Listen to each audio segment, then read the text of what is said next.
This podcast is for informational and educational purposes only. It is not medical care or advice. Clinicians should rely on their own medical judgments when advising their patients. Patients in need of medical care should consult their personal care provider.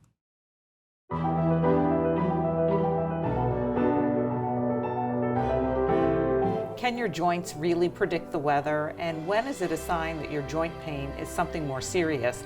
Hi, I'm Tonya Caruso. Welcome to the UPMC HealthBeat podcast. And joining us today is Dr. Albert Lin. He's the Chief of Shoulder Surgery and Associate Chief of Sports Medicine at UPMC. Doctor, thanks so much for joining us. Thanks so much for having me. We're glad you're here. So much to talk about really when it comes to joint health. Is it safe to say, though, that most people don't think about joint health until there's a problem?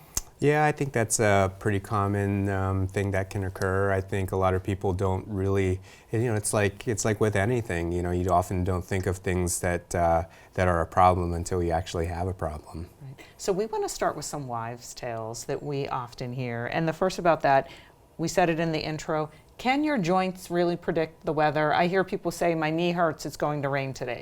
Is that true? Well, it depends on what it is. I mean, I think that in certain cases when you have arthritis, which is basically when you have bone-on-bone wear and tear, there are some occasions when people can really, feel something when the weather changes. And I don't know if it's the temperature or the barometer or the pressure, but sometimes people can feel a little bit of a difference. But does it happen in everyone? I would say no. And there are also people who get fractures and they have surgery and the joint's a little bit different after that. And they sometimes do say it feels a little bit different when the weather changes. But so I would say sometimes yes, but not always the case. What is your elevator pitch, or what do you say to people about why the joints are so important to the body and such an important health system? Of course. I mean, we need our musculoskeletal system to be active, to engage in things like health and exercise with all these other implications, including weight and cardiovascular health. And so your joints are a big part of that, of what keeps us moving. And I think those type of things need to be preserved and taken care of so that we can, continue to remain, to have a healthy lifestyle. Right. The other big question that we have often heard in the past is about your knuckles. And does cracking your knuckles make them bigger? Does cracking your knuckles lead to arthritis? So yeah, obviously that's around. Everyone has always talked about that. I would say it does not make your joints bigger, and it won't increase your risk for arthritis. So if you're a parent and your child is cracking their knuckles, and you would normally say, "Don't crack your knuckles; they're going to get big." Is that so? That's not true. That's definitely an old wives' tale. I'm actually a knuckle cracker myself. And but no, if you do it, it will not lead to arthritis in the future. And any idea why we crack our knuckles? It's this, I don't know. I don't think that anyone knows that. We can do it, but people have all sorts of theories of why we can do this. At the end of the day, I'm not really sure anyone really understands that or knows it, but it's not dangerous. All right. Well, let's go to problems and treating people and that sort of thing. Do you separate when you're thinking about, do you separate athletes and non-athletes when it comes to joint problems? Is it safe to say that athletes would have more joint problems? Yes and no. I mean, I think how you think about it depends a little bit on the scenario. For example, athletes might be more prone to a certain type of injury. And so when you think of it that way, you said, okay, they're coming in, they play a certain sport, maybe this is what's going on, or they had an acute injury. These are things that kind of go into your head. Now, a recreational athlete or a non-athlete may in fact do the same type of activities. So they may fall into the same categories of injuries, but they may also come in without an injury, not having played any sports, and so you might have to kind of tease it out in your mind a little bit about sort of what they're coming in with. So in some sense, yes, you can think of it differently, but in other senses, they may be doing similar activities. So if I do absolutely nothing, I don't run, I'm not a big swimmer, I'm not out in nature a lot, I'm not going to fall, traveling through the woods, what is the likelihood of my joint pain?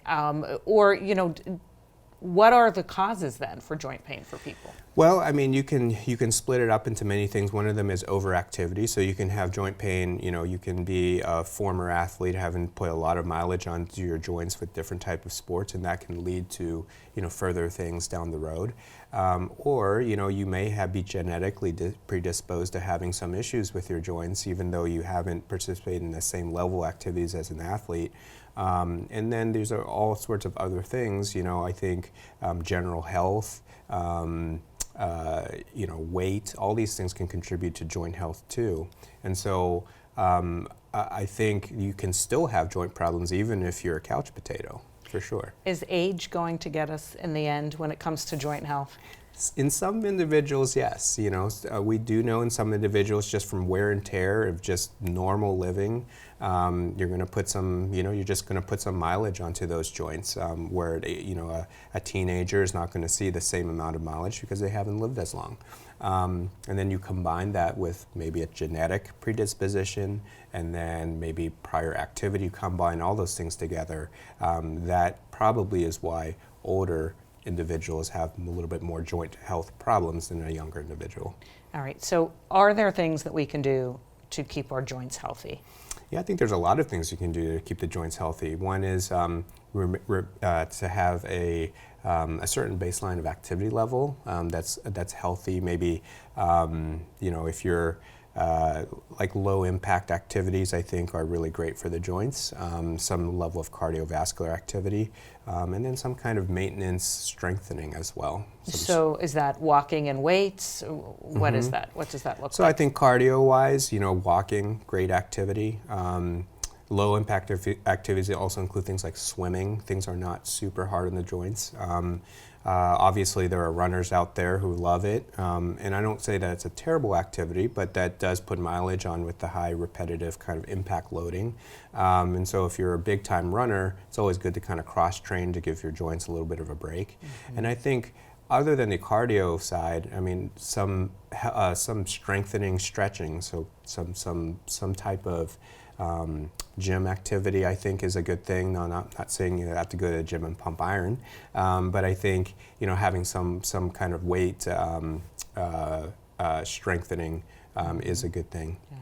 What about, I see commercials often for fish oil supplements. Do they help joint health?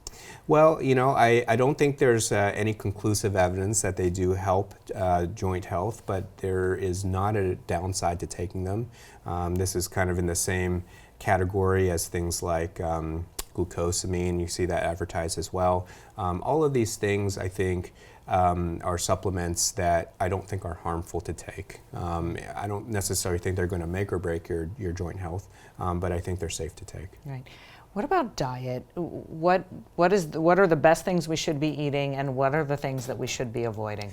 Yeah, I mean, I think this is a great question. I think it's always great to have a balanced diet. You have too much of something is always, not good in terms of, people say, okay, protein, but if you eat all protein, that's not going to be a great thing. So I think a balanced diet is important. I think something high on protein, low on fat, you have some carbohydrates in there, but not excessive amounts. So something that kind of keeps a balance is going to be the best diet here to just kind of keep your overall health. Diet soda. As an ortho guy, what do you say about diet soda? Oh man, so diet soda, I mean, I know what the appeal is. The appeal is no calories and so on and so forth, but I think there's a lot of downsides to diet sodas. You have a lot of artificial ingredients in there, things that artificially sweeten, that taste like sugar but aren't, but in the long term they're probably not great in massive quantities. And I think the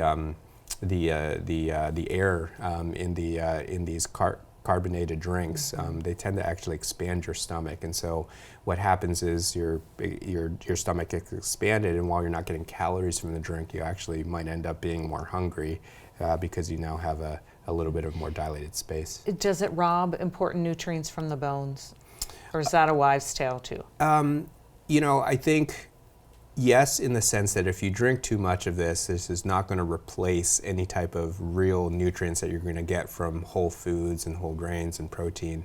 And so you drink an excessive amount, it's certainly not great for your overall health and certainly not great for your bone health as well. What's the best thing you can drink for your bone health? I think, dairy. I think some dairy products are. So milk does do the body good? It does, because milk has the calcium and the vitamin D, and those type of things can help build bone health. Now, is it great to drink, gallons and gallons of milk every day? Probably not, but again, it has the nutrients in there that is overall good for bone health. Chocolate milk, if the actual milk itself is not tasty, for the individual, is okay too. Yeah. All right. So when someone has pain, when is it time to see a doctor? Yeah. So I think many different scenarios here. I think one is if you have an acute injury, something happened, you fell, you reached up and grabbed something, or you twisted your ankle, and it's just not, it's not the same as it was before. It definitely, you have a loss of function, a dramatic change in function. Definitely need to see somebody to assess that. If it's affecting your quality of life significantly, and you can't perform simple, what we call ADLs, activities of daily living. I can't put my shirt on, I can't wash my hair, I can't do these things that many of us would just take for granted that we're able to do. If that's occurring in a frequent manner, something is probably wrong. You might need to see somebody for that. And I think overall, there's been a sustained period of time when something is just not going away. Let's say you didn't have an injury, but pain just suddenly came on. Mm-hmm. You've waited a little bit of time, maybe a week, 2 weeks, it's really not getting better. You should see somebody to just get it assessed. And how has treatment evolved over the years? I mean, and when someone comes to see you, is it automatically surgery or it's therapy? What's sort of the process? I think that has evolved significantly, and I think part of the reason it's evolved is because our ability to diagnose problems is so much better now. We can get advanced imaging studies, even basic X-rays, MRI, CT scan. All these things help us kind of complete the picture. And I think that there's never kind of a one size fits all. Nothing kind of always fits in the cookie cutter shape, and so patients will come in, and physical therapy may be the right thing for a certain person, but it may not be the right treatment for another, and maybe they would be best treated with surgery. So I think our ability to diagnose problems is significantly greater now than it ever has been in the past many decades. And so being able to use that information along with the patient's history and exam, I think those are the things that have really improved significantly over the last several years. Right. When we talk about evolution, technology is really changing the game too. Absolutely. And talk a little bit about everything that's going on now to help you in your work. Yeah, so I specialize in shoulder surgery, and some of the things that really are in the forefront in the next, I think, 10 years, I think you're going to see a lot of this, things with 3D printing. If I have to do a joint replacement, being able to really physically see what the patient's specific anatomy looks like and have that available before I go into, let's say, doing a joint replacement. Or things like artificial intelligence and virtual reality, where you literally put a goggle on and you go into the OR and you can kind of match a hologram image of what we're trying to accomplish onto the patient's anatomy, and having that help you guide you in the OR in terms of how you want to do the surgery. I think all these things, and I don't think these are specific to shoulder surgery, I just am more familiar with it obviously because it's my expertise in my field, but all of these things I think are on the forefront of spine surgery, sports surgery, anything you can really think of in orthopedics. And I think these things combined with research to see if it improves outcomes, I think is going to explode, I think, over the next 10 years. Wow, and how long have you been using this now? Regularly, so I've been using things like 3D planning, 3D printing now over the last 3 to 4 years, pretty routinely, and things like virtual reality or mixed augmented reality, those type of things we're just starting to do now. And so it's been a really exciting time. There's really going to be some great innovations in the next couple of years. And so when you tell your patients, I'm using 3D printer, to help with you. Like, what's sort of the reaction there? They're always amazed, and I the best thing is being able to show them these models that we have. We make custom guides as well. So I tell them, listen, we're gonna do this surgery. We're gonna set you up for an image, and we're gonna use that image to virtually do your surgery on the computer, and then we're going to make a guide specifically for your shoulder. So that's something I routinely have been doing for joint replacements now for the last 3 years, I would say. And then that's just going to be taken a step further, I think, in the next couple of years, where we say, okay, we're going to now have an implant specifically potentially designed or 3D printed for this patient. We're going to have these goggles that we can really see what we were planning to do and just superimpose that onto the patient's anatomy while we're doing the surgery. I mean, these things, this is almost like the sci-fi that I used to watch when I was a kid, but it's coming. That's amazing. And how long down the road do you think there would be comprehensive research results? How long do you need to, say to the rest of the world, see, Sure. This works, this is the standard of practice now? Yeah, and that's a great question because, obviously technology is always, it's always exciting, it's expensive.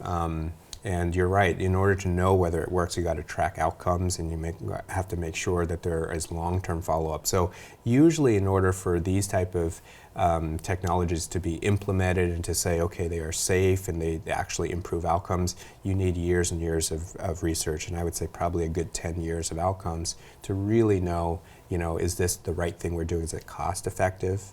Is it improving outcome? Is it decreasing complications?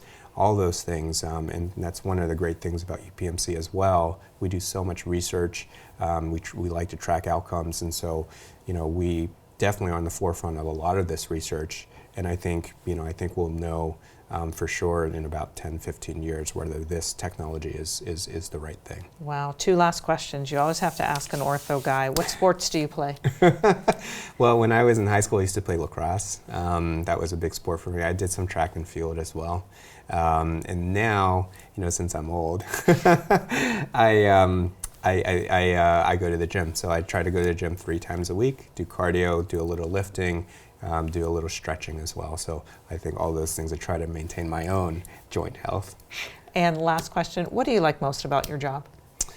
Oh, so many things. I mean, the most satisfying part about my job is that in orthopedics, it's usually an issue with quality of life. People have quality of life problems. They can't get through their day because they have certain issues.